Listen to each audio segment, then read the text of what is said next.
What?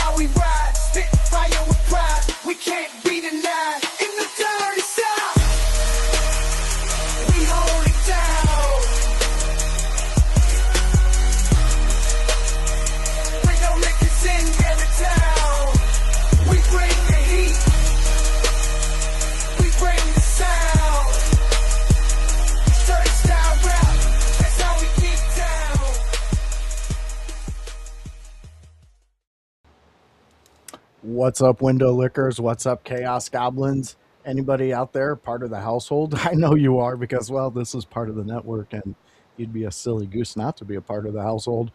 We run in large numbers. We're pretty crafty. We do a lot. Why am I trying to sell us, Kevin? I don't know. But here he is. Here's my co-host, Kevin Kalloway. He is the Chaos Goblin. He is my live, friend, pal. and we are here. We are live and ready to go. You know what, Kevin? Before the show, I forgot to tell you, we have a show coming up from our friends at Emerge. You remember those guys who helped us out during the expo, and we collaborated with them. They got a show coming up that's looking pretty interesting. I was just sent this earlier today by Ricky. This is for their August 1st show. And look at this beast of a show, my friend. Oh, that's a good match there. Yeah, really. It's titled "Back in the Saddle" for August 1st. Emerge Wrestling. Oh, they're approaching their what would it be? Centennial, 100. I believe. Yeah. So they're 2 shows away from their centennial. That's interesting. I bet that card will be pretty dope as well. And this match is already good. They do good work at Emerge. I've been down there a couple times. I know Ricky, I know Donnie, I know quite a few of the guys down there, and they put in quality work. They draw well. Yes. In my opinion, and I haven't been to every show in Indiana, so don't quote me verbatim on that, but they do some of the best product work in Indiana, in my opinion, where they draw consistently. They bring in people who don't suck to their roster. If there is a problem on their roster, it's dealt with. Like, because you can't be 100% on anything. I'm reminded of that almost monthly in Michigan. But I love Emerge. I wish they were closer to me. Yes, I feel the same way. Yeah. But fans, if you look right there, you can see the In Your House logo. We are proud sponsors of Emerge Wrestling, and this is going to be a great one. This is okay, guys. August 1st. We're giving you plenty of time right now. So this is what we got right now. We're going to get more into this exact event in Your House Network programming in the future weeks coming up to it. So keep your eye out if you're an Emerge fan and you want to learn a little more about Indiana indie wrestling. It's a fun time. House goes out there quite a bit. He's a featured player out there, and not in the playa sense, but the player sense. Like he's in. Yeah. He matters. Do they interchange sometimes? I feel like that terminology interchanges sometimes. I think so. I just never know when to interchange. Sometimes it gets rough on the interchange. Sometimes It does. You go for the cross up and you break your own ankles on that one. That is true. That is true. All right, Kevin. So before we get into the Monday Night Raw talk, we're going to do what we always do, and let's talk to you. What have you been up to this past week, my friend? You know exactly How have you been doing? what I've been up to. What's happening right now? Say it again, because I said it last week. You tell me what I've been doing. Well, video games. Okay, that's one. Working out. You know the one I'm talking about. Whiskey. You've been drinking. All of You've these been are on summer accurate. vacation. Hey, why have I been having so much whiskey? What event is happening in America right now? Well, it's this one thing called the World Cup. Kevin's a The big World fan of it. Goddamn Cup. That's what's been happening in my household. It has taken over the household. I'm up at midnight watching games. I have my phone streaming. I requested a TV in the back for the show I was agenting so that I could watch World Cup while I agented a show. That's awesome. There I is love it. there is no means I will not go to watch more soccer during this time every 4 years. Hey man, I can understand. This is huge. There's getting more and more teams are their fandom is like really captivating during their team's time out on the field. Yeah, They're getting it's every actually team's getting their moment with their fans. I think the coolest thing for me is seeing the 4 debutantes do well. And if I'm not mistaken, the debutantes this year, so the people making their World Cup debut, are Cape Verde, Uzbekistan, Jordan, and oh shit, I'm blanking on the last one. But the debutantes have all had their moment where like they scored their first World Cup goal. Cape Verde, Spain is the number 2 team in the entirety of the world. Cape Verde tied them. That's insane. It's insane. Just small African island just ties Spain. Like no big deal. Dude, that's crazy. That's Jordan scored a couple of their first World Cup goals. They put up a sick fight against Algeria the other day too. They were up for a lot of the game actually, and then Algeria scored a couple of quick ones at the end. But like seeing those debutante nations and seeing how important the world's game is to people, and I say the world's game because there are few sports, if not any other sports, that really unite countries together in ways like this. And I get that here in America, it just isn't as important. And we think of like football or we think of baseball or we think of basketball or anything like that. But I really strongly urge any Americans listening, look at how people are treating the U.S. national team this year for soccer. And really look at how it's uniting the people of America with people of like Scotland, because I'm seeing videos of a bunch of people in Scotland taking over Boston, having the time of their life with Americans, with other nations. They're going to Fenway and singing I Would Walk 500 Miles long after the song is done. They're teaching us how to have fun again, because in America, we get lost in the sauce way too much. And because of that, we forget how proud we are of this country sometimes. And it's always difficult to unify when there's so much negativity out there, whether it be from one side or the other, or whatever your thought process is on things. But there's so much fucking good and community in the world. And this World Cup has really, really put a spotlight on it.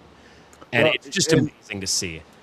Yeah, and I agree with you 100%. I also have noticed I follow a lot of podcasts that have they've been following a lot of foreigner content for the World Cup because they want to see their reaction to things. Yeah. And a lot of people are coming over here and going, the fucking news lied to us. It's not like they said. And then they're like, I love ranch. It turns out the news may have been the problem the whole time. Hey, check that out. Wow. That's a whole other weird. thing. That's a whole other That is a whole other thing. But it got the love for foreigners and ranch has gotten so bad, Kevin. Yeah. Listen to that airports have had to remind people about you cannot bring those in your purse, your carry-ons, because that is a liquid. Because it's a liquid. You have to put it in your storage. Yeah. Yeah. You cannot do not your carry-on. You have to put it in your check bag. Oh, dude. That tickled me more than like seeing these people try Chick-fil-A for the first time and being like, oh my God, this is like, yes, it is amazing. I saw a couple people discovering, and I don't know how familiar you are with this one, Cookout. Do you know the fast food restaurant Cookout? I do not. Okay, I have been once in my life. And Cookout is a place where you can order an entree, and then for your side, you can have another entree. That sounds like my And kind of that's really place, the best Kevin. way to sell Cookout. It's think of Cookout as going to a family barbecue, but in fast food form, where you just look at the spread and go, I'd like that, that, and that. And then they go, bet. I I love it. I'm sold. I want one now. Let's That's start a Cookout. franchise. It's only in the South, so when I travel down there, I've only been once. I actually have never, I don't think I've ever been with Annie. We talk about going there every time, but we just don't. And I was there once when I was younger. But man, it's an experience. Zaxby's is Yeah, also a good one too, though. I love Zaxby's. Zaxby's is I so will. good. I will die on the hill of Zaxby's. Oh, me too, dude. I miss when I lived down south. There was one chain that I absolutely loved. It was called Backyard Burger, Okay. and it tasted like an actual burger that came off a grill Mhm. every single time. But my favorite one there was the Hawaiian burger. It was a chicken burger with pineapple teriyaki sauce. It Kevin, I don't know why, but I could eat this thing like 3 to 4 times a day. It was just Well, so okay, so you good. said teriyaki on it. I can Yes. tell you why it's good. It's salting the meat. Well, I loved Teriyaki is it. salt base. So it's so Well, teriyaki. I think I could be wrong on this front, but I'm pretty sure teriyaki has a soy base to it, and because it's soy yes. based, it has that Yeah. salt in it, and it'll give you all that salty goodness on your meat. And soy naturally salts the meat because of that. So teriyaki on a burger, It was so good, Kevin. I have dreams about this thing, and I haven't lived in the South in like 12 years, man. Like this thing, like I tell my kids about it. I told them about Zaxby's, and we finally got far enough south where we ran into one, mhm, and we took them in there, and they were like, "I understand you, I Father. get it. I understand what you were saying." I get it. Zaxby's is amazing. But fans, you're not here to hear me and Kevin talk about Zaxby's and our favorite eateries. You're here to talk about Raw and hear our input. Well, I'm gonna say it. I love this Raw. I when you can push so many stories in the way that you're pushing them, you're getting me excited. I love a good storyline. Kevin, let's hear your first takes on this, and then we'll dive into it. So my first takes on this, I also agree with you. I enjoyed this Raw. Um, and this Raw pushed a lot of different things going into our is Night of Champions this weekend now, if I'm not I mistaken. think it is. Think it's I think it's this Saturday. Saturday. I think it's Yeah, let Saturday. me pull that up. Unless Um, fans, you can hit us up. sure, yeah. Tell me I'm wrong if I'm wrong, but I'm pretty sure it's in June, and I think it's this Saturday. Um, and if you can push a lot of these stories, that's really what's interesting for wrestling. I get that people I get that people want the actual wrestling matches too, and you should. You want the actual wrestling matches. But pushing stories, especially on a go home show before a PLE, is really important. And not only did they push the stories going into the PLE, but I think they created a couple new ones tonight where there's a couple loose threads or there's a couple things that there's definitely one I want to touch on, but I don't want to start with it because the one I want to start with is what opened the show. Ooh. And that's Oba and Jay. And I think we've talked about this for weeks, Voice, where they could have went a lot of ways in this King of the Ring tournament, where we True. could have had, we could have had a Dom Jay, we could have had a Dom Javon, we could have had an Oba Javon, but what we got was an Oba Jay, and we kind of surmised every kind of angle they could have went. And we kind of fell on Jay and Oba going through one way or another as well. At the end of the day, I think this was probably the right call because of the things that we talked about before, where we don't really know who's going to win this match because it could go either way. Yeah. There is the sword of Damocles known as Brock Lesnar hanging over Oba. And there's also Jey Uso losing isn't the worst thing either, in No. the sense that you could get more crash out Jey Uso and give him more reason to hate. And the same could be said about their wins, Yeah. because Oba winning could push him into the 2 nights because he's got to wrestle Brock. So if Oba wins, it's going to be Brock one night, Roman the other. And it gives, and I was talking to my buddy about this because I was watching Raw with him a little bit. It gives Oba an out if he were to lose to Roman. Not only that, I think if you do have Oba go forward, you can have him have an out by getting cost by Jacob Fatu.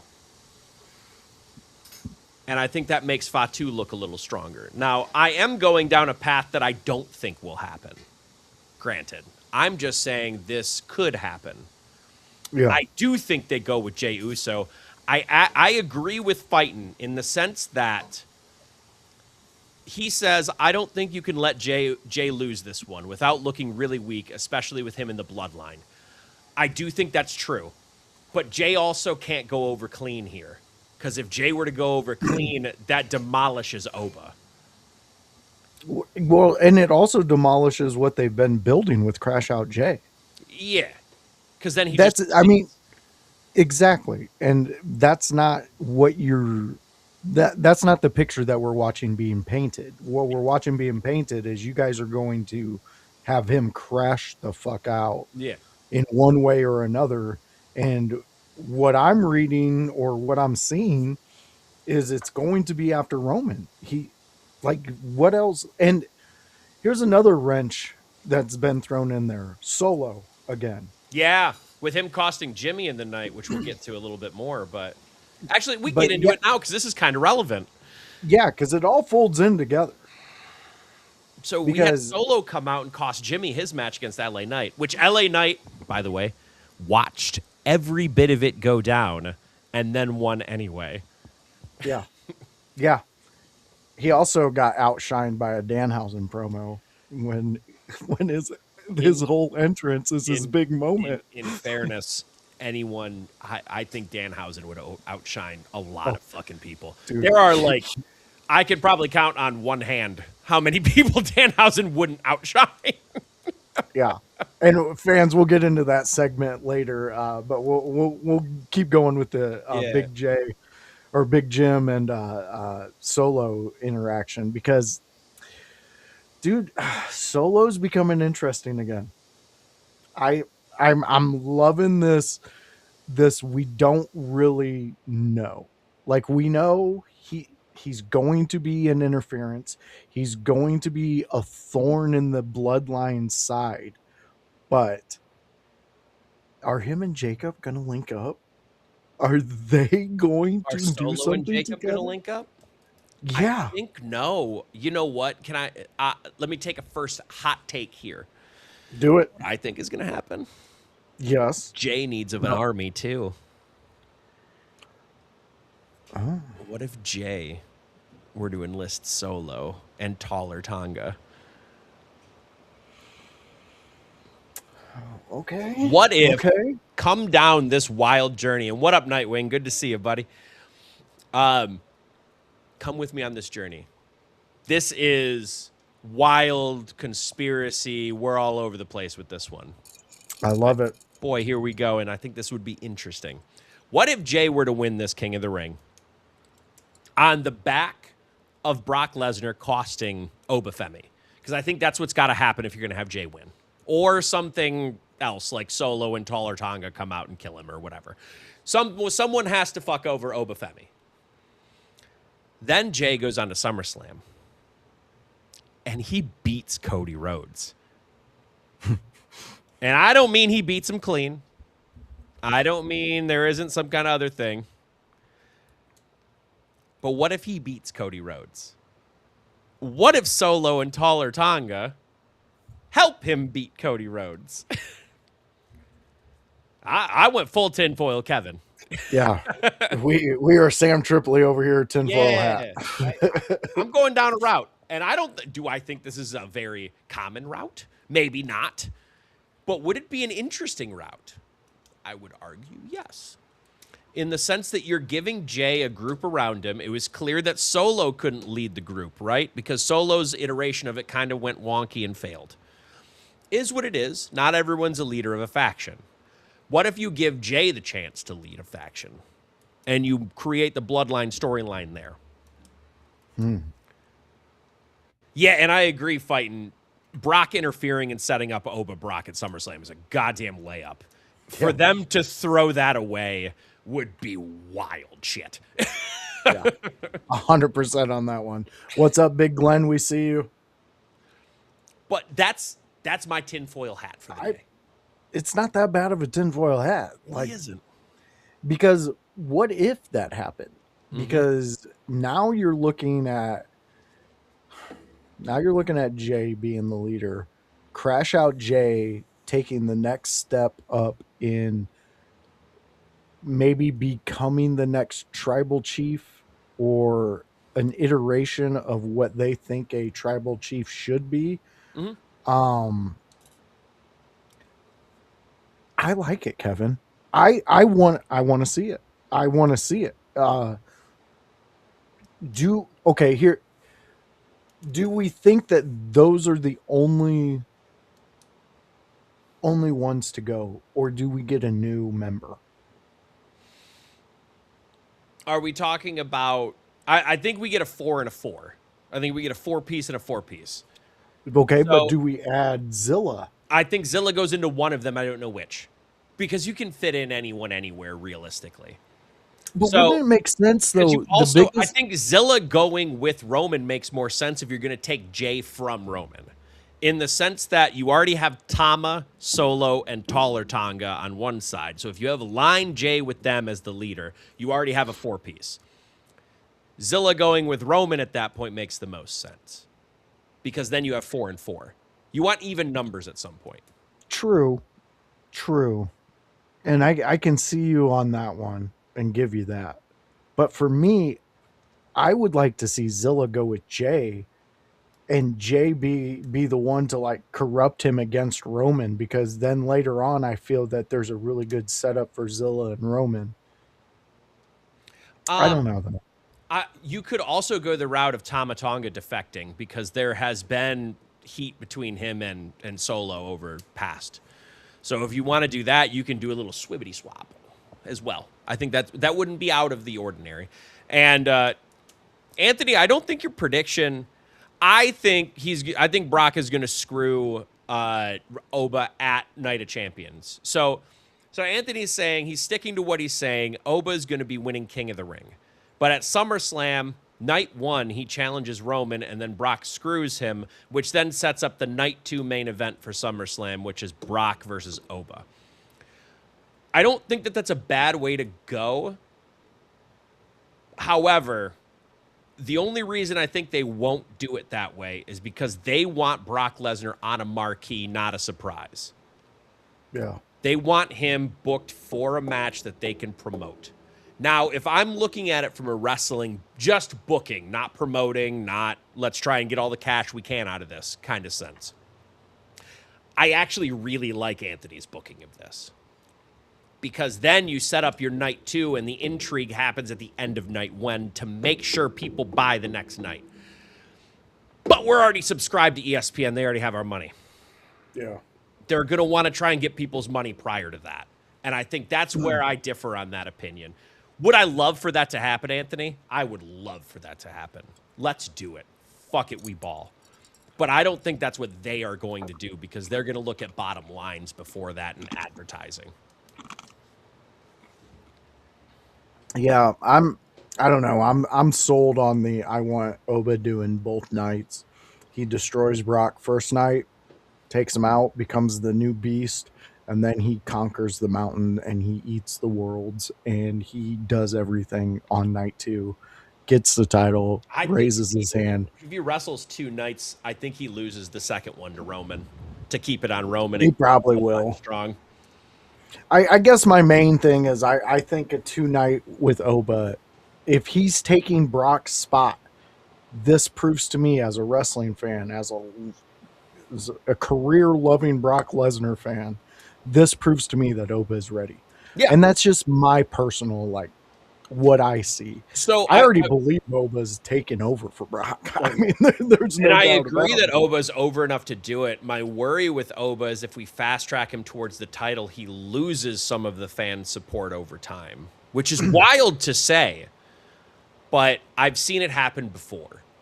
No, it definitely happens. And yeah, I'm with you on that. I don't want to see that Mhm. um, happen to Oba. Fighton's is saying Jay winning the King of the Ring is such a better story going forward than Oba. And I can see where you're talking about I that. do agree that Jay winning gives a bit more, especially if you're going to go balls to the wall on this bloodline storyline. Like, let's do it. Like, if don't go half-ass on this bloodline storyline because it's already somewhat of a rehash. I don't want a full-ass rehash.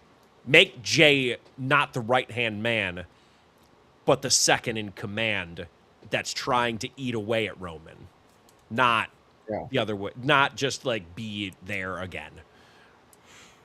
true. True. Um, all right. Well, we got into an interesting thing after this opening segment. We got into a tag team women's match, Mm-hmm. which was it was a good match. Yeah, But the crash out afterwards, Kevin, that was far more interesting, though, wasn't it? far more interesting and kind of put Lyra on my radar even more so. I know weeks ago I said that I'm starting to really enjoy her matches and what she's putting together, but this was something to stop and watch. I hit pause on the old NHL and really zoomed into this. Kevin, what were your thoughts of Lyra's crash out against Bailey? I think Lyra needed something different, far more than Bailey did in looking at True. this. Bailey is one of those people. I don't know what her contract status is because rumors fly around all over the place, and I don't know what any of that is. But what I do know is that Bailey has mostly done everything in WWE.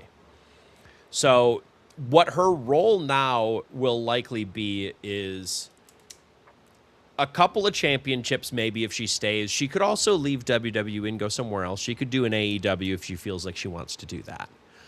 More power to her. I don't make career decisions. But Lyra is the person they're actually going to want to push with some kind of personality or something going forward because she's younger. She's younger and she hasn't achieved everything. So she's still fresh to the audience. True. You need to give her something to go forward with. And her face, character, and persona, while she's a good worker in the ring, kind of didn't do much. So let's see where she can go as a heel, where she's more frustrated, she's more angry, she's more vindictive. Let's see where that can go. Think of like if she is this bird persona, she's now become like a harbinger raven. And let her do something like that where she's more picking the carcasses instead of just trying to win by her own means, if that makes sense. Like she's so tired of losing, she crashed out, so now she's going to get desperate to win. Let's see that desperation go forward. Black Raven of WWE, Grundmeister there. I'm looking forward to Lyra as the Black Raven of WWE. Makes a lot of sense to me because that's what I envision too. Yeah, And then Anthony, just to hit yours real quick before we go into more of ours. Lyra, to me, did her best work as a heel on the independent scene when she was in the UK and Ireland. I think we should get a good push to the top. Yeah, okay. I'm willing to see that. Just haven't seen it yet. Yeah. Well, to get this push that she's seemingly going to get, there had to be some type of change. 1,000%. I understand being a part of the or having the bird thing a part of your gimmick in some way or another, which I'm kind of happy that she's kind of went away from the start of that because it was seriously Birds of War from Always Sunny in Philadelphia, and it was ridiculous. Mm-hmm. But now she's tampered it. She's come into her own with it. It doesn't need to be so extravagant. But this crash out, this psychotic version of her, here's the thing that works for her. You have a natural ability Lyra has this natural ability with just her look on its own to scream she could fuck you up. Like there's looks she has that you just see her and you're like, well, I'm pretty sure you're trained in something. And Kevin, you almost having a new wife, Annie, she's trained. You know she There has is. those looks. Uh, You know she has those looks. sure does. And I really value that with Lyra because it's what the reason why is because who her competitor is now is Bailey. Hmm. Bailey has those natural crazy girl looks. Yep. And so Not when only you that, have but the they've teased the off-on personality of her too. very true, very true. So to me, this was like this not only was very beneficial for Lyra in a character sense, but it's also the powder keg lit now for Bailey to go completely Looney Tunes. Yep. And I like that with Bailey. I like when she's doing that. It's new, it's fresh, it's you don't know what you're going to get with her while she's on camera. And her matches seem a little more intense when she's in that frame of mind. Uh, a lot of this attacking from Lyra was that same type of intensity I'm talking about. I mean, just her shooting her into the ropes. I thought Bailey fucked up her neck. That Yeah. first shot that I instantly thought that maybe there might have been a misstep and Bailey like she just ate it. But I've I don't seen know that about you, spot Kevin. done Yeah, right, and I've seen that spot done wrong. And Anthony, I do want to get to your question because it's a very interesting one. But let me hit this first. I've seen that spot done a lot. There is a correct way and an incorrect way, and I can tell you without I don't want to pull too much wool over and like ruin the illusion. But she did it right to not die. good, good, good. Thank you. She did You were the first she one did I it wanted right to ask. both times to not die. Good. Yeah. Well, we seen the not die, but man, dude, she did it so She did well a that great job fucking selling it though, because I I had to almost like rewind got a back hold on the first one to check to see if she did it right. guilty, guilty. I just checked to see if her neck was still intact. I was Yeah, like, holy it cow. was really well sold. Um, and then I'm gonna open this up to Voice too, because I would love his opinion on this because he's watched a lot of wrestling as well. But Anthony's asking, what heel gimmick in the past 30 years do you want it to be shades of for Valkyria? So I'll give mine and then I'll pass it off to you, Voice. I want it to be somewhere in between mid 2000s Victoria and Ivory. And the reason I use those two names is because Victoria had the vindictive, a bit of crazy, just enough to do something wild. While Ivory was more conniving. She picked her spots, she picked her battles, and then she would swoop in and take the kill. If we can get somewhere in between both of those, I think we've got a winner for Valkyria.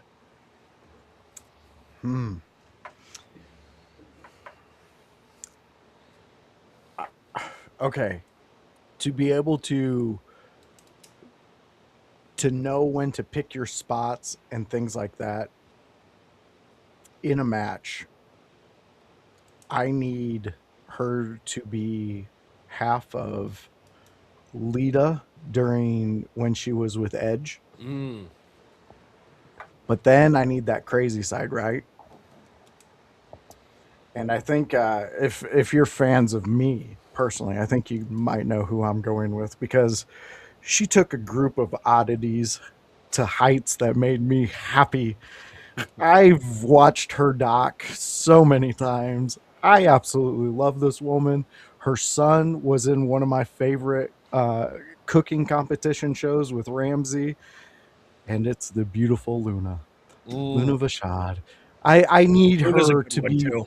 I need her to be that way because Luna had the character down 100%. She also had the wrestling down, which sometimes her character overshadowed her ability.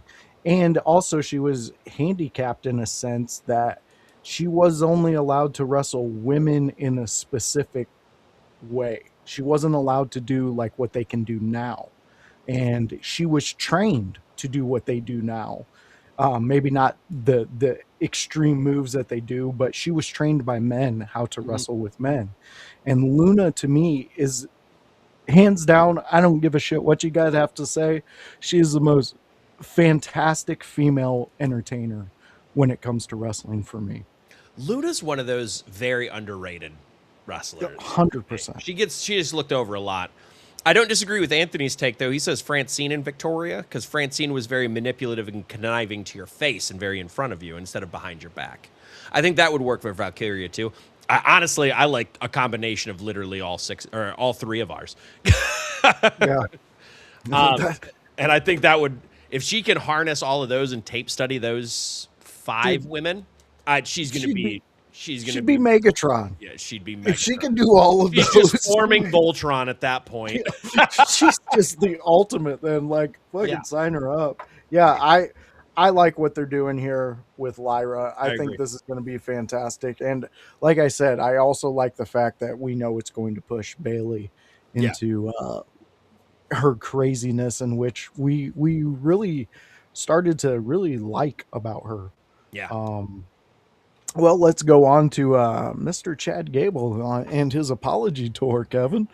So this guy, Chad Gable. Yeah, I love how this segment was ran. I do too, because first off, Otis, give him an Emmy, give him an award, because that dude, he didn't say a thing. But he told such a story with, like, I was like, oh my God, is Otis going to forgive Chad? Is this finally going to happen? Is what we're doing. Kevin, who stepped in between all of this and stopped it, shut it down? I'm excited for this too. Maxine is the one who stepped in. And I think the reason, and I'll answer this in this fighting, because fighting asks, how are they going to give Maxine the mic over Otis? And I'll tell you why they did, in my opinion. I don't know what was talked about in the back, but I've been in conversations similar. In this scenario, if you were to give Otis the mic, he would have to remain face, right? So at the end of the day, they would have to shake hands. They couldn't go separate ways. Someone would get some heel heat for it. But if you're pushing Maxine to be a heel, or if you're pushing her into more tendencies, this is why you give her the mic here. And I think this, honestly, I thought this was the best Maxine promo I've seen. And she cut a couple decent ones against Becky. But I thought this was the one where she really had some fire behind it. She had some reasons. She came in there prepared. And I think we're seeing some teases of a Maxine heel turn at some point, which is probably why they gave her the mic, or at least to keep it open for that, even if they don't go down that route, which I think fighting is why they gave Maxine the mic over Otis. Because if you got Otis on the mic here, it would have had to have ended in them accepting the apology instead of elongating the process or teasing something else. Unless you were turning Otis heel, which I would not do, in my opinion. No. I think Otis has enough as you could turn the other two heel, in my opinion. You could do Tozawa if you really want to. I personally wouldn't, but I think you could do Tozawa. And I would personally turn Maxine at this point because I think she's done everything she can as a face right now. She needs something else. But Otis, I think, needs to stay as a face because he's too outwardly organic with everybody. And unless you're going to change the entire style of Otis into not goofiness, no caterpillars, no other shit, then it won't be a good heel turn. So that's why you tend to give Maxine the mic here. And I think she did a good job with it. And I think Otis did more with his body language, like Voice said. Otis is big in the fan. He wouldn't have to do something that dastardly because Gable's more over than Otis right now. He just wouldn't. He would just need to. He literally got booed walking out of there because he didn't shake Gable's hand. That's what happened. I watched it. Yeah. So I disagree, actually, fighting. I don't think he has to do something super dastardly. I think he took some heat on that one because Gable is so over with the fans after the Mask versus Mask match and on his apology tour. Well, you see that's the curveball in this whole story is when Chad Gable went and he did his character, Grande Americano, and he went and did his thing, and which the fans love it. I mean, they loved it. They did the mask versus mask, and now it's like, to me, it's kind of like they hit pause on the Gable versus Alpha Academy storyline, Yeah. went with this, and now they're hitting play again. And I kind of I kind of really like it because it puts Chad in the spot in which, like I said, he's out on an apology tour. He's trying to get all this. And then it made it, like you said, very easy for Otis simply not shaking his hand, got Otis heat. Yeah. And realistically, Otis was looking to shake his hand before Maxine stepped in the way. Like he literally had the hand out, like, all right, buddy, I got you. Yeah. Then Maxine said everything, and then he walked out. So that made it a little bit more.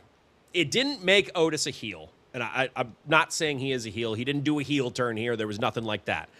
Otis felt obligated to follow the friend that was there with him. Yeah. It's foreshadowing. So it's forgivable, but he did get some booze going out of there. And he got some booze and he got some ahs. Which is going to add to. Gable got chanted into commercial there. He did. And he, that all plays into what's going, if they pull the trigger with Maxine going heel, all of that's going to play into it, because then now we're waiting to see, is he going to shake his hand? Yep. Is he going to? Can we win Otis over is the story going forward. Exactly. This is a smart side quest for Gable. And the reason I call it a side quest is because I think the main storyline, and Gable alluded to it, was this ends with him winning the Intercontinental title. From who? I don't know. Yeah. Will it be Penta? Yeah. Maybe. Will it be someone else? I would prefer it be a heel. I would have Penta get beat by Ethan and then just move Penta up into some other main event adjacent spot. Like if you're going to run with Penta as a main luchador on your show, he can't stay in the Intercontinental title picture forever. True. True. So I think he needs to be main adjacent. He doesn't necessarily need to take shots at the world title, but he needs to be main adjacent. He needs to be facing people like Drew McIntyre. He needs to be facing people, like larger heels like Dom or people like that. No, I agree with that. Who are scratching the main event scene. And Gable then can go on this side quest and be away from it so Penta can have a larger run or find some heel to lose it to in the interim. Then Gable can beat the heel. Because I don't think if you're going to do a huge Mexican tradition luchador culture apology tour, I don't think you want to beat a luchador at the end of it. Yeah.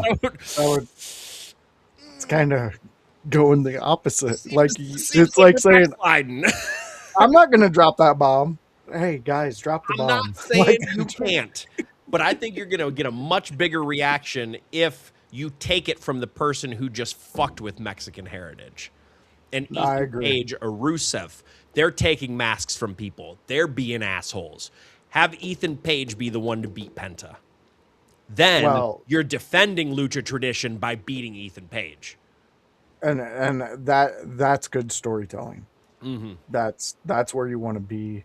I like it, Kevin. And you said his name.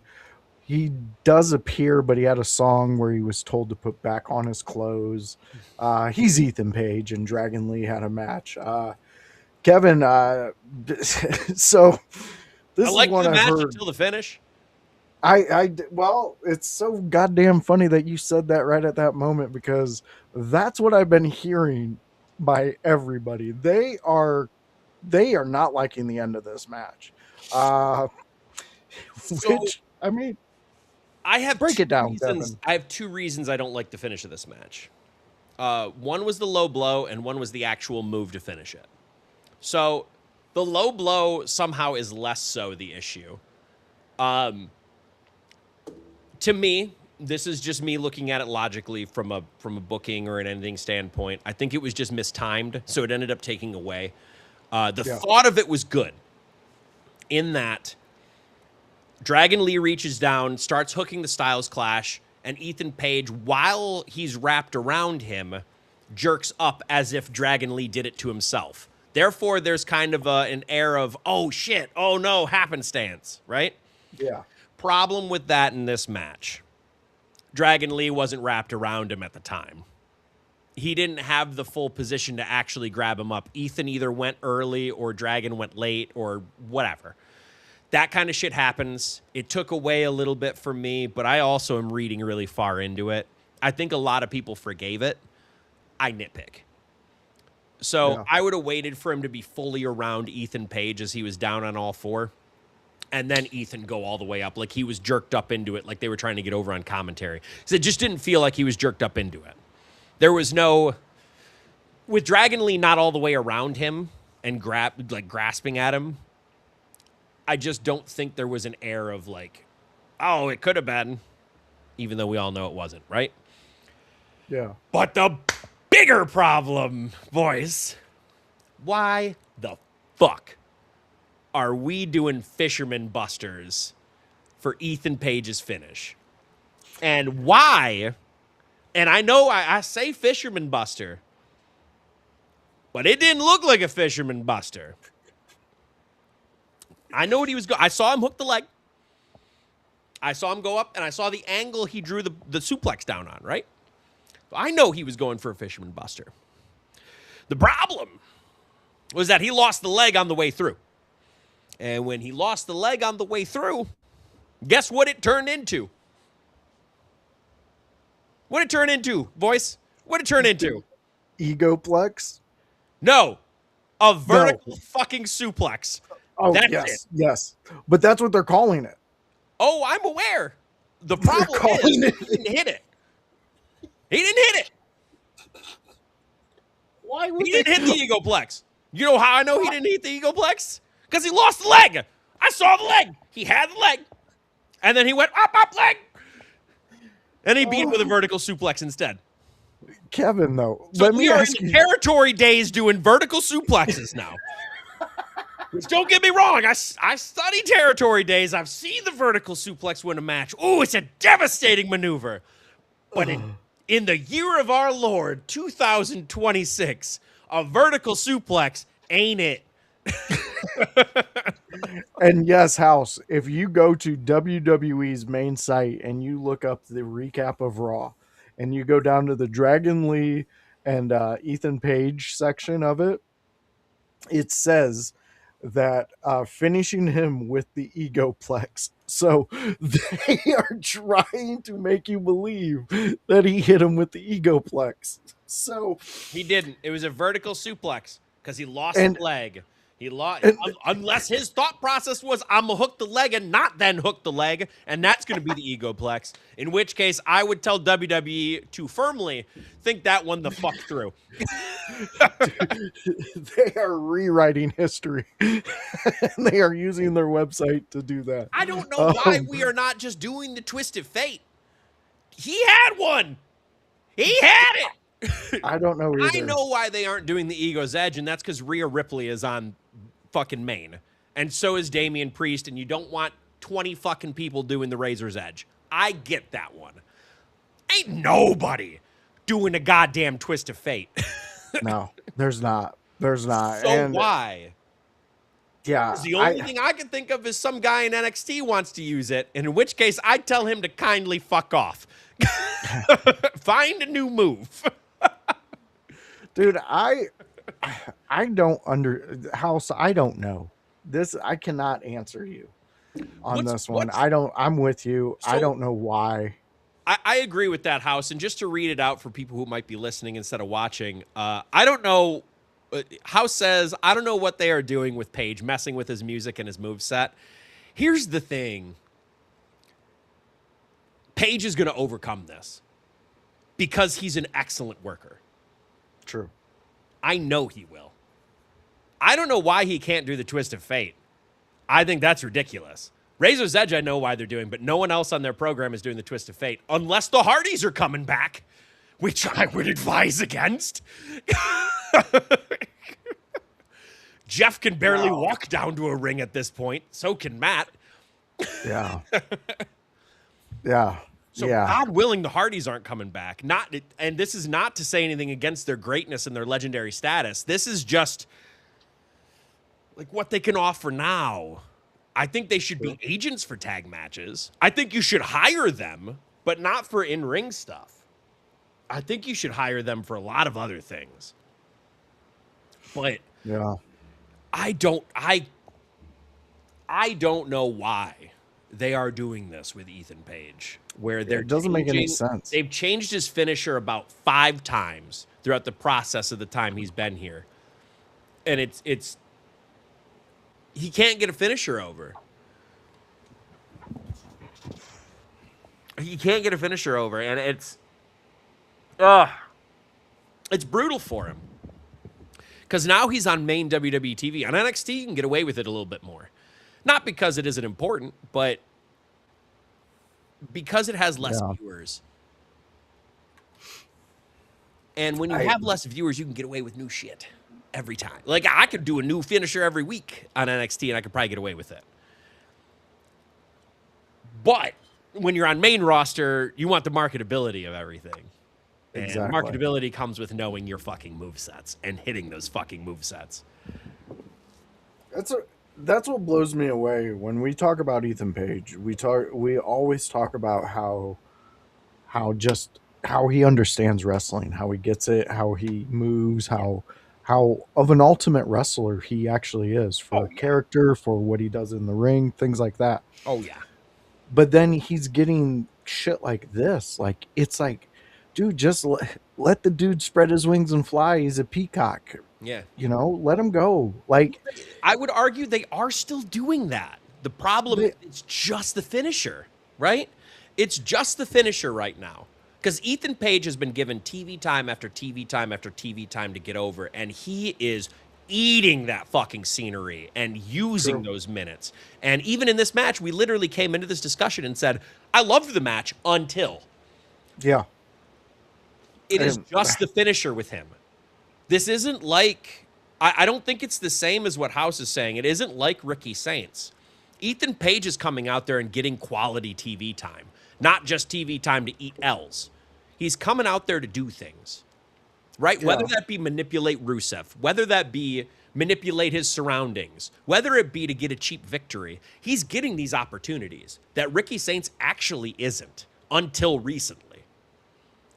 The problem with ego Ethan Page is the finisher not being established at some point. But Page, like House is saying, Page is a smart and creative talent. He's going to get through it. We know he can. He's like a Miz, and I agree heavily with that. He is a ready-made trained Miz. You don't have to build him from scratch up like you had to with the Miz. He knows his role, and he knows how to do it well. He just needs a fucking finisher that isn't a vertical suplex. 100%. I mean, I agree with you there.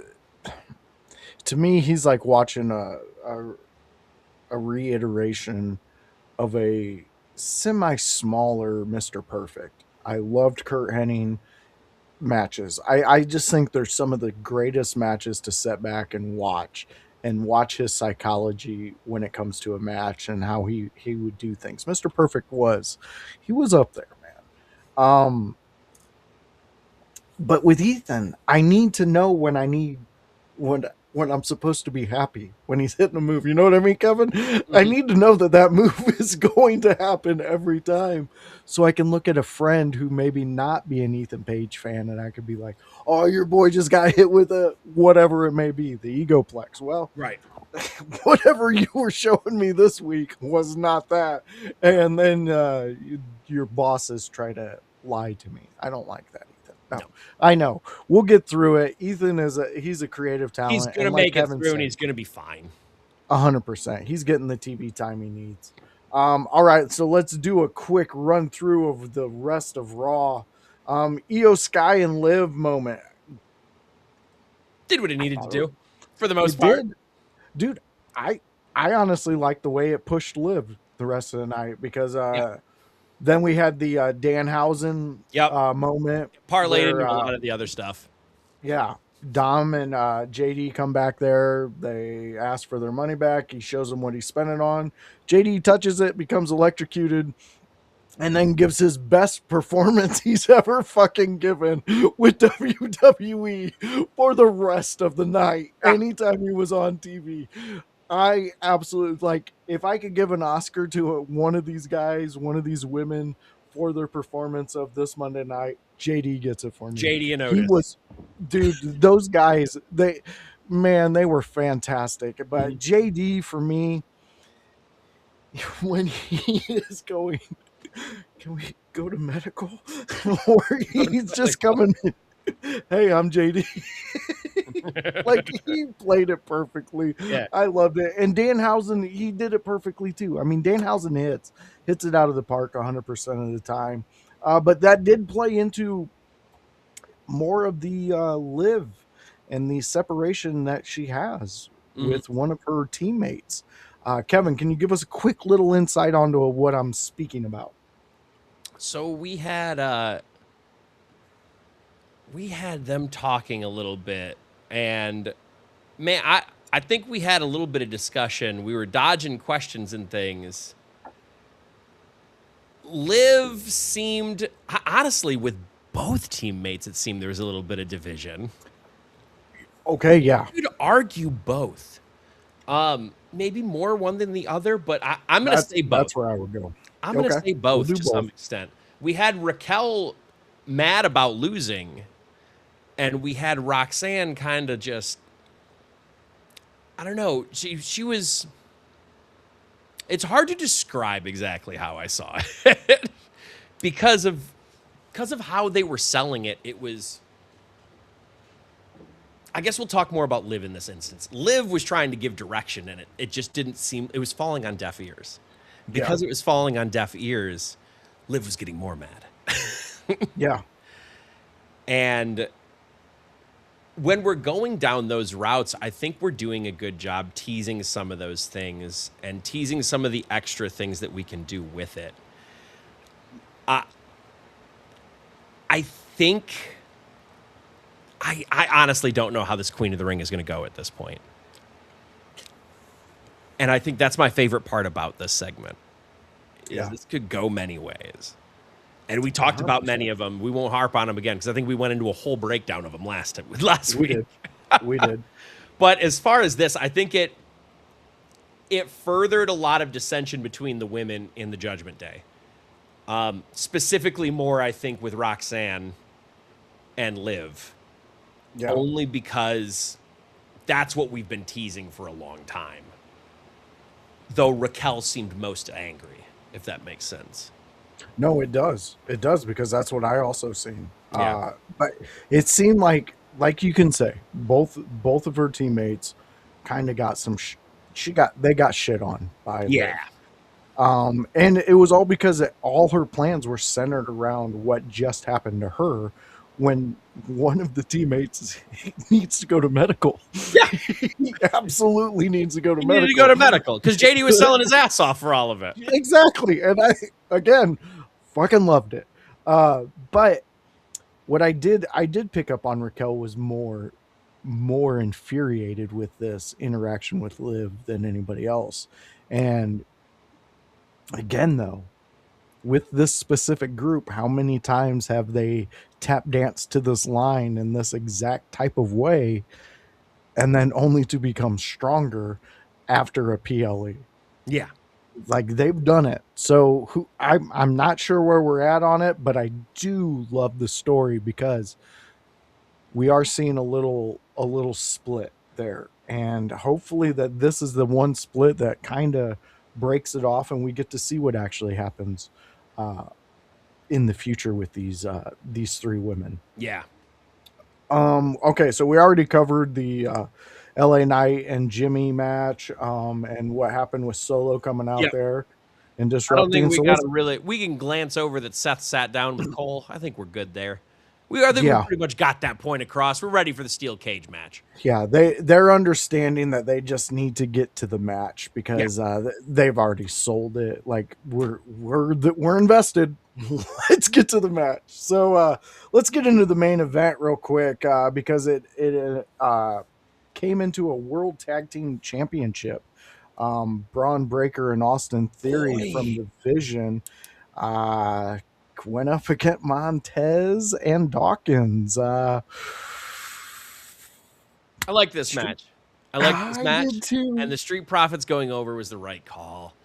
A hundred We percent, so Kevin. the reason I say that is not because the Vision weren't good tag champions. It's No, because Braun Breaker can't stay as a tag champion. no, You can't. Don't do it. yeah, I I get that we're pushing Theory back into the more obscurity again, which sucks. And Theory's starting to catch more strides with me when it comes to showing more personality, doing more things, taking more initiative, taking the screen time that he's using. He's still not perfect, but he's getting there. But without Logan Paul there in the matches, he was there obviously, that played into the finish. But without him in the matches, being someone that Theory is bouncing off of, Theory and Logan Paul are a perfect tag team together. Theory and Braun Breaker are not. Not yeah, because they couldn't be a tag team, but because Braun Breaker is here and Theory is here. Whereas Logan Paul is a little below Breaker on the scale, so we're bringing Theory up with him. Braun Breaker is up here compared to him, which means he has to like step all the way through, and that it's just not going to happen that way with Theory. yeah, He's still building into everything. He's still building that credibility after the John Cena match debacle, which is really what fucked him. yeah, We needed those titles off of him. Not only that, we needed those titles on Street Profits. Street Profits needed something coming back. They needed some kind of momentum. They needed some kind of win. They needed an accolade. yeah, I don't know that you need to keep the titles on them forever. You don't need to have a huge like Street Profits run if you don't want to. I'm always against baby faces having large runs. That being said, they needed this win because they needed the uppie on Vision easily. yeah. There's really not more to say. Like the match was great. I liked the finish and how it came off. Joe Hendry's involvement was funny. Yeah, and it's really funny too because just last week before Raw, I heard people being like, "Joe Hendry hasn't been on Raw," Yeah. and someone in the one chat was like, "Well, no one said his name. Like, how's he supposed to appear?" And then all of a sudden, boom, he's out here. I loved it too. You know, I'm seeing exactly what you're saying with Braun and the Vision and not being able to keep him on as a tag team because that would be like when Brock started whooping everybody and going, and instead of them winning, having him win the title at Mania against Angle, they just go, "Oh, you know what? We're going to put him in a tag team with somebody and cool him off." You can't do that. Like, I understand Breaker's back from injury, but Breaker's at a level of fame right now with the fans that you have to keep him in the hunt for the world title. And the Vision, as we've said 100 million times, is one of the most snake bitten factions in wrestling history. So I agree with you, Kevin. Great move for them.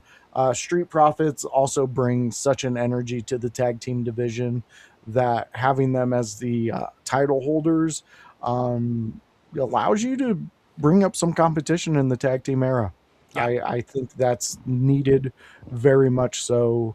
Uh, we are fans of tag team wrestling over here at IYH. I So wish WWE could get tag team wrestling back and down 100%. with good booking, but realistically, the way that they book, and this is a whole goddamn excerpt by itself, but they don't book tag team wrestling as a main event because they can't make that many stars at once. Yeah. And it's easier to put one guy in the focus so that they can do the big 1v1 matches. But they could be doing that with tag teams too. It was 100%. proven in the territory days. It can happen again. Yeah. Please, WWE, get the fuck off your high horses and make tag team wrestling fucking main events again. Because it's the Please. only way to actually give them credibility. I'm looking Yeah. at you right now, WWE. Square in the eye and your TKO ass eyes. Give me some tag team main events with main event guys that you pushed as main event guys. Fuck you Yeah. and your star process. Make more and make it better. Well, TKO and WWE, just so you know, Kevin doesn't really throw those words out that much live on air. So when he does, he means it. So come on, listen to what he says. I mean, you guys got the Street Profits right now, which I'm telling you, they're the hottest thing in tag team right now for the WWE. So let them shine, let them do their thing, let them bring up people. The Dudleys did it, the Hardys did it, Edge and Christian did it. Like those are the greats that can do that, and the Street Profits are in those names. They are there, they are right with them. I don't care what anybody says. Street Profits are up there with our favorite tag teams from back in the day. There's a And reason people have been calling Montez Ford the next coming for a star. And you could do that just as easily with Angelo Dawkins, especially now that he's, put dropped some weight and gotten more of that wrestler physique that they so fucking love. dude, Do it, cowards. yeah. You guys are just cowards over there at WWE TKO. Woo. Yeah, knock it off. All right, Kevin. I think the fans have had enough of us. But let them know I where. ranted plenty today. Yeah, they've heard our ramblings, our loves, and our threats. They've heard our threats. So I think we've Whoa, given them whoa, whoa. I didn't threaten anybody. I what, challenged them. I may have called true. them some other names too, but I My challenged. apologies. Threats are Yes, different. challenges, the challenges that we have thrown out to you. So please accept them, accept Yeah. the challenge. But Kevin, let them know where they can find you and what you've been up to. You can follow me at Kevin Kalloway on Facebook, Kalloway Kevin on Instagram. You can also follow me at twitch.tv/Kevin Kalloway Pro. I will have only a single stream this week because I'm going on vacation starting tomorrow. I'm going to be having a stream tomorrow. I think I'm going to do it early. I think it might. You can watch it when you get into work. You got a month to do on Wednesday anyway, so I think I'm going to start around like 9 or 10. And then I'm going to stream for a little bit there. I think I got to pick up Hollow Knight again. The people wanted it. So I'm picking Hollow Knight back up. I did a little side quest into First Berserker Kazan last week. I had some deaths. It was fun. But I'll be back with you at Hollow Knight. Let's call it 10 a.m. tomorrow. That'll give me enough time to get to do that nice stream with everyone, get a gym visit in, and then I can go up onto my vacation up north. I love it. I love it. Yeah, go check Kevin out and all his streaming and all the things he does within your house. Speaking of that, fans, if you're fans of us, so we got a new thing going out there right now. It's our website. And yes, I know it's not an official URL right now, but you can stop in and check us out by going to your browser and putting in sites.google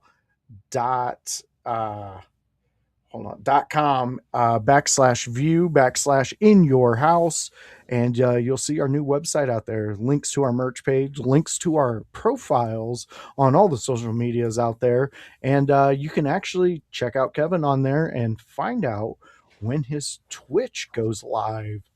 Direct connect from there. We'll have more coming in a few weeks coming up, but fans, if you liked what you've seen here, guess what, you can stop in next Tuesday, same time, 6 p.m., where me and Kevin will talk Monday Night Raw. We'll break it down. We'll let you know. And we'll probably be talking a little bit of Night of Champions and seeing some results and what we learned from the fallout of there. But that is 6 p.m. at a Tuesday with me and Kevin Kalloway, the Chaos Goblin. Come hang out with us. Fans, WCW, it's a thing. It was a thing. And, well, me and House, we watch it. It's a watch along. The WCW watch along, 6 p.m. at Wednesdays, where me and House, that's right. If you didn't get it by all the hints I dropped and all the breadcrumbs, guess what? We watched WCW. We're in the middle of Nitro, and this is the Nitro that was 2 hours before they got their third hour. Is the 2 hours condensed down to 1 hour in which me and House, we watch it and we talk to you and, well, we interact with you. So come hang out with us and watch some WCW.